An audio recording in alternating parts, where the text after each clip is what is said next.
గాజువాక కనితి రోడ్లో 66వ వార్డు మార్కెట్లో టీడీపీ రెండు వర్గాల మధ్య నలిగిపోతున్న దుకాణదారులు. చికెన్ అమ్ముకుంటున్న వికలాంగురాలు మహిళా దుకాణంపై జీవీఎంసీకి ఫిర్యాదు చేసి కూల్చేసిన దుండగులు. 30 ఏళ్ల నుండి మాంసం విక్రయిస్తూ జీవనం సాగిస్తున్న కుటుంబం. వికలాంగు మహిళపై దురుసుగా ప్రవర్తించి జీవీఎంసీ సిబ్బంది తన దుకాణం తొలగించారు అని ఆరోపణ.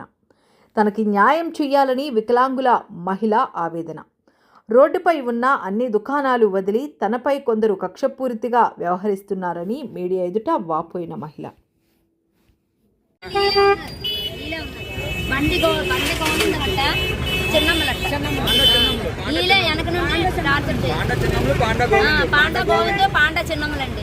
నడిపిస్తున్నారు సంవత్సరం నుంచి మా రెండు షాపుల మీద టార్చర్ అందరూ రోడ్ మీద అందరూ కూడా మేమిద్దరం ఏం తప్పు చేసాం చెప్పండి.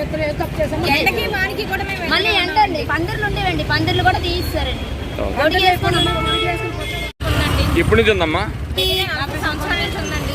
మాకు అప్పులు ఉన్నాయి, ఫైనాన్స్ లో ఉన్నాయి. సడన్ గా వచ్చి షాప్ ఎవరు తీసారమ్మా షాపు?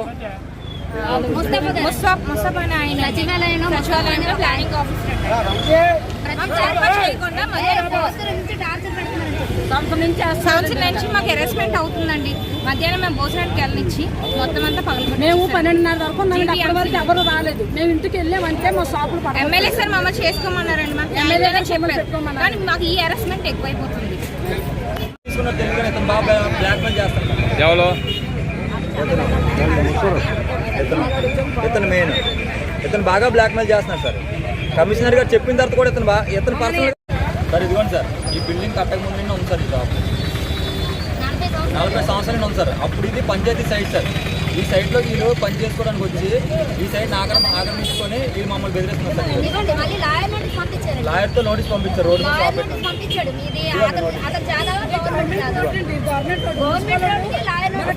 వ్యాపారం చేసుకుంటుంటే మొన్న ఏదో కొట్టేసినప్పుడు ఎమ్మెల్యే గారి దగ్గరికి వెళ్ళామండి. ఎమ్మెల్యే గారు అన్నారు రోడ్లు మధ్య దాటకుండా పెట్టుకోండి అమ్మా, అంతేగాని టాపిక్కి మట్టికి ఏం అర్థం రాకుండా ఉండండి పెట్టుకున్నామండి. నిన్న ఇవాళ మేము ఇంటికి వెళ్ళొచ్చి మా షాపులు కొట్టేసి మా మాసాలో మా ఈ డబ్బులు అందరూ గల్లా పెట్టిలో డబ్బులు అన్నీ మా పోయిన దగ్గర మాకు ₹1,00,000 నష్టమండి. మరి ఎమ్మెల్యే గారు మమ్మల్ని ఏదో న్యాయం చేసి మా షాప్ మాకు నిలబెట్టామని ఆయన గౌరవం చేసుకుంటాం.